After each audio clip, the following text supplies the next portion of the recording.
जों दिनै आसलते गयबारि ब्लक बिपिएफनि दैदेननायाव दिनै बेवहाय 18थि बैसागो फोरबो जों बेयाव खुंनाय जादों आरो बे फोरबोजों लोगोसेनो गोबां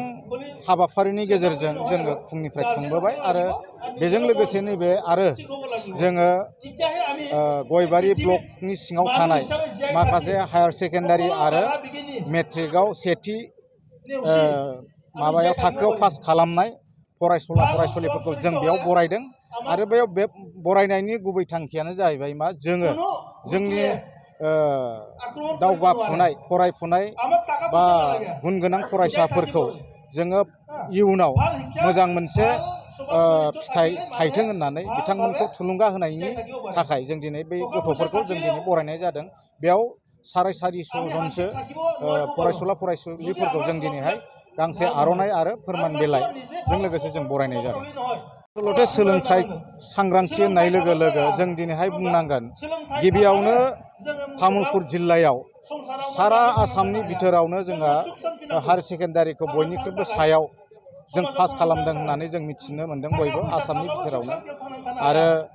बेफोरबायदि थुलुंगानि गेजेरजों जों दिनैहाय जि बरायदों बे थुलुंगानि गेजेरजों जों सानो जोंनि जौगाबोनाय माखासे सेंग्रा सिख्लाफोरा बा फरायसुला फरायसुलिफ्रा इयुनाव मोनसे थुलुंगा फैगोन। बेयाव जोङो फार्स्ट डिभिजनखौल' जोङो बरायनायनि थांखिया नैबेनो जेन बयबो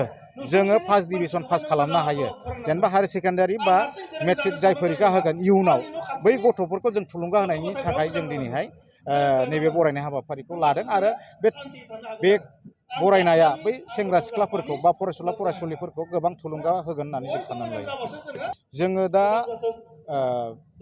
बिपिएफ गभर्नमेन्टआ बिटिसिआव मथा मथि जोङो 6 माससो जाबाय होननानै बुंनांगोन आरो गोदानै दिनैहाय जोंहा आसाम एसेम्ब्लियावबो एनडिए क'लिशन गभर्नमेन्टआव जों दं। दिनै बेवहाय जा मन्थ्रि हिसाबै चरन बर' बिथाङा बेयाव माबा लादों अभारटेकिं लादों समायखिरा लादों आरो जोङो सानो जोंनि उद्देस्यआनो जाहैबाय बांसिन सोलोंथाइ। बे सोलोंथाइ दा फरायबाय थानाय जाय स्टुडेन्टफोर फरायसाफोर बिथांमोनखौ जोङो नोजोर बोनानै अकल नैबे मेट्रिक बा हायार सेकेन्डारि नङा जोङो निटआनो जा बा इउपिएससि एपिएससि फरिखा होनायानो जा बिथांमोनखौ जोङो कचिं होनानै जेन बिथांमोनखौ मोजां मोनसे